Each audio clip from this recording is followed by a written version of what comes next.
અમેરિકામાં ડોક્ટર બનેલી મહિલા સાથે મિત્રતા કેળવી તેના ફોટા મેળવી વાયરલ કરવાની ધમકી આપી કરોડો પડાવનાર આરોપીએ વધુ 7 જેટલી દીકરીઓને શિકાર બનાવી હોવાનું સામે આવ્યું છે। અમેરિકામાં ડોક્ટર બનેલી મહિલાને બ્લેકમેલ કરવાનો મામલો આરોપી ગુરુપ્રસાદ અપ્પા નાયડુ વિરુદ્ધ હૈદરાબાદના પોલીસ સ્ટેશનમાં કુલ ₹32 લાખ છેતરપિંડીની ફરિયાદ નોંધાવાઈ છે। આ પહેલા સુરત સાયબર સેલ દ્વારા ગત 26 સપ્ટેમ્બર 2024ના રોજ ચેન્નાઈ ખાતેથી આરોપી ગુરુપ્રસાદની ધરપકડ કરી હતી। જે મામલે નામદાર કોર્ટમાં હાજર ફર્ધર રિમાન્ડ મેળવવામાં આવ્યા હતા। આ રિમાન્ડ દરમિયાન કુલ 9 જેટલી દીકરીઓ સાયબર ફ્રોડનો શિકાર બની હોવાનું સામે આવ્યું છે। જેમાં હૈદરાબાદની એક દીકરીએ આરોપી વિરુદ્ધ હૈદરાબાદ પોલીસ સ્ટેશનમાં ફરિયાદ નોંધાવી છે। આ પહેલા ફરિયાદી મહિલાએ આરોપી વિરુદ્ધ સુરત સાયબર સેલ પોલીસ સ્ટેશનમાં ફરિયાદ નોંધાવી હતી। સુરતની ફરિયાદી ડોક્ટર મહિલા સાથે આરોપીએ ₹1.89 કરોડની છેતરપિંડી કરી હતી। જે મામલે તપાસ ચાલી રહી હતી। આ તપાસ દરમિયાન પોલીસે આરોપીને ચેન્નઈથી ધરપકડ કરી હતી।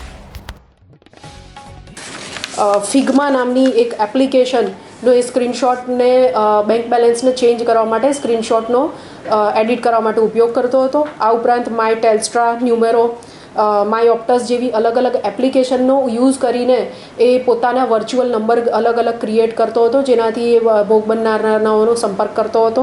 આ ઉપરાંત પ્રોટોન VPN એપ્લિકેશનનો પણ યુઝ કરીને પોતાનું લોકેશન ભારતમાં નહીં પરંતુ બહારની કન્ટ્રીમાં બતાવતો હતો। અને આરોપીના મોબાઈલમાં ફેક GPS નામની એપ્લિકેશન પણ મળી આવેલ છે।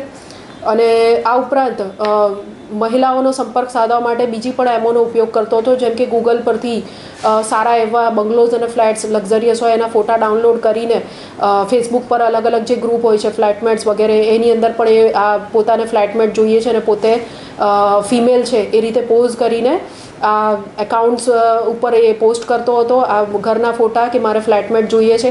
એ મારફતે જે છોકરીઓ તેના સંપર્કમાં આવે એમને કોઈ ફ્લેટ વગેરે ન બતાડે અને એના પછી એનો સંપર્ક સધાય પછી નાણાકીય મદદ કરવા માટેનું તૈયારી બતાવતો અને સાથે સાથે પછી એ પૈસા આપવા માટે પણ લોન પ્રોસેસ કરાવવા માટે મારે પૈસા જોઈશે, આટલો ટેક્સ લાગશે, એ રીતના પણ એણે અલગ અલગ ફ્રોડ કરેલ છે।